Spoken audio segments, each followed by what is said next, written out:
Why is it that in a world more connected than ever, so many seniors feel completely alone? Why do some people, over 60, 70, even 80, spend their days surrounded by noise TVs, smartphones, even the occasional visit from family, and yet still carry an unbearable silence inside? If you've ever walked into your kitchen and forgotten why, if you've ever turned off the television and heard your own thoughts too loudly, if you've ever looked in the mirror and seen someone you barely recognize, you're not alone. In fact, millions of older adults wake up every day with the same quiet ache. They feel invisible, left behind, forgotten by the world they once built with their own hands. And yet nobody really talks about it. Until now. What if I told you that the loneliness you feel isn't just about being physically alone, but a spiritual disconnection that begins deep within? What if the real problem isn't just who's no longer calling you, but what you've stopped hearing from your own soul? I want to tell you a story, a true one, about my neighbor, Eleanor. She was 76 when I first met her. She wore bright blue lipstick and always watered her plants at 6:30 a.m. sharp. To most people, she seemed perfectly fine. She smiled, waved baked cookies for the kids. But one morning, I found her sitting on her porch in silence, hands folded in her lap, eyes staring blankly at the sky. "Do you ever feel like you just don't belong anymore?" she asked me. That moment changed my life, because behind her question was a truth I'd been avoiding myself. A truth that millions of seniors across the country feel, but rarely admit, that aging can sometimes feel like fading from conversations, from purpose, from God, from life itself. But what if it didn't have to be that way? What if spiritual healing, not medication, not more television, was the missing piece? You see, loneliness in seniors isn't just a mental health issue, it's a spiritual crisis. And until we treat it that way, the emptiness only grows. In this video, I'll take you deep into the roots of senior loneliness, beyond the cliches, beyond the just stay busy advice. I'll show you what's really happening inside the hearts of millions. And most importantly, I'll walk with you through the path to healing, not just physically, not just emotionally, but spiritually, because you are not alone, and you are not done. You're still here, and your soul is still waiting to be heard. Eleanor's question echoed in my mind for weeks. Do you ever feel like you don't belong anymore? It wasn't just about getting older. It wasn't about losing friends or retiring. It was about something deeper. Something almost invisible, like a quiet fog that slowly wraps around your life and numbs everything: your joy, your sense of time, even your will to get out of bed. That fog is loneliness. And it's killing more seniors today than anyone wants to admit. But here's the truth: they don't put on pill bottles or in wellness brochures. Loneliness after 60 isn't always caused by being alone. It's caused by disconnection from meaning, from spiritual identity, from feeling needed. Let's talk about what really causes this spiritual drought. The first reason is loss of identity.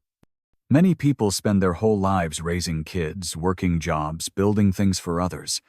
But what happens when the job ends? When the kids move out?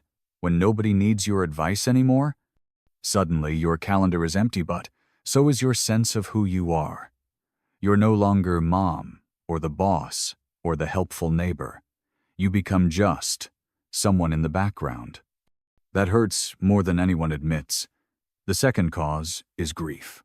It's not always the big kind, like losing a spouse or a best friend.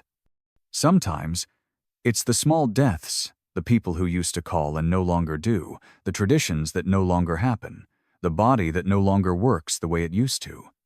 Each one is a goodbye, and eventually, they pile up in your spirit, and the grief becomes a kind of silent sea, spiritual silence. The third cause? The modern world itself.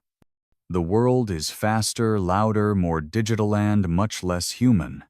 People walk past you looking at their phones. Cashiers don't look up. Your own grandkids speak in internet slang you don't understand.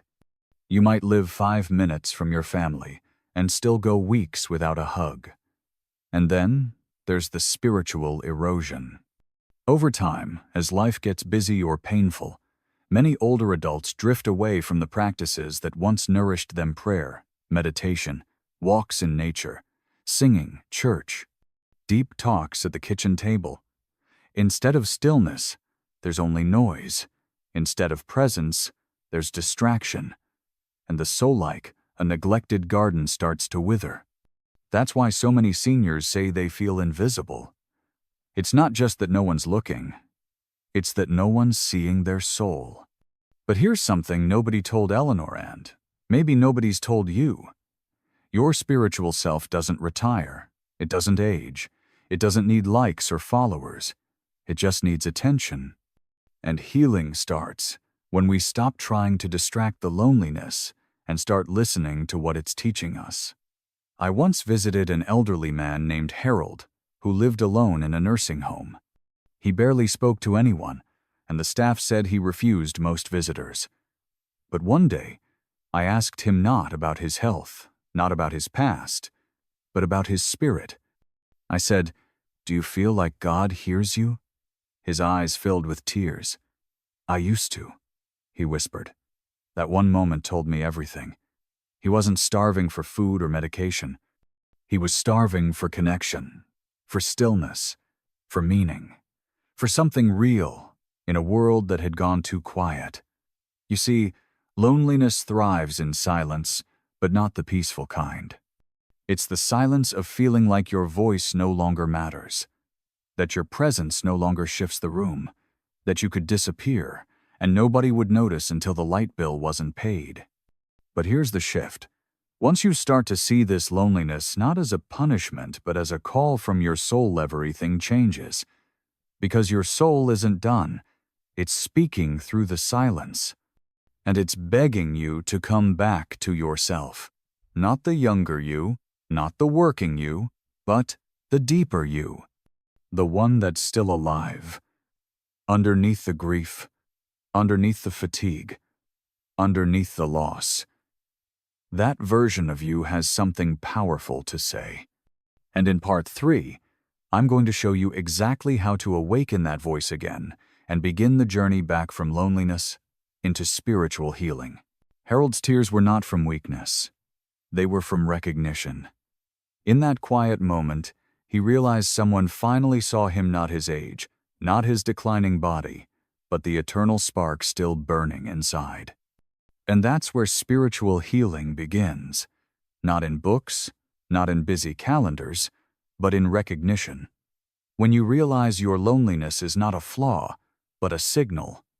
A message from your soul asking to be remembered. So how do you begin the healing? Not just emotional healing, but true, lasting spiritual renewal? It starts with the simplest step: ritual. You see, many seniors lose their sense of spiritual connection because their life no longer has rituals. Not religious ones necessarily, but sacred moments of stillness, waking up and lighting a candle, sitting in the sun for 5 minutes and doing nothing but breathing, writing one sentence in a journal each night, not about what you did, but how you felt. These small actions create rhythm, and rhythm reawakens the soul. The next step is remembrance. Spiritual loneliness often comes when we forget who we really are, not the titles we wore, not the roles we played, but the spirit that's been with us since childhood. Ask yourself, what made you feel alive when you were young? Was it music, reading, helping someone, sitting by a window with a cup of tea? Go back there. That's where your spirit still lives. It's waiting for you, not in the future, but in the sacred spaces you once abandoned when life got too loud. Then comes the most important part: connection. Real, soul-level connection. Not just with others, but with life itself. Talk to someone, but not about the weather. Ask them what they believe happens after death. Ask them what they dream about. Or better yet, ask yourself and listen. This is how you go from being just an older body in a chair to being a glowing presence in any room. You begin to carry your soul forward, you begin to shine, and others will feel it. Because spiritual healing is magnetic. It draws people to you. I've seen it over and over again, seniors who went from being closed off and exhausted to becoming beacons of peace, simply because they remembered that their life still matters, that their words still echo, that their heart is still capable of love, of laughter, of mystery. One woman I knew, Maria, started every morning by writing a single note to someone in her apartment building, not always deep. Sometimes just, "I like your flowers," or "You have a beautiful laugh." She left them under doors, on benches, in elevators. People didn't know who it was for months. But then, something changed. People smiled more, talked more, Saturday with each other, and eventually they found out it was Maria. Her small ritual brought a whole building back to life. She didn't cure loneliness by fixing the world. She cured it by offering her spirit, and in doing so, invited others to share theirs. That's the secret. You don't need to be perfect. You don't need to be young. You just need to show up with your presence, with your story, with your heart open. Loneliness doesn't need louder noise. It needs deeper silence. Not the silence of isolation, but the silence where truth speaks. The kind of silence you find in prayer, or in nature, or in simply placing your hand over your heart and saying, "I'm still here, and I still matter."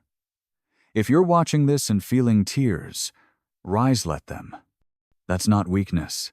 That's your soul recognizing itself in these words. That's healing beginning. And you don't have to do it alone.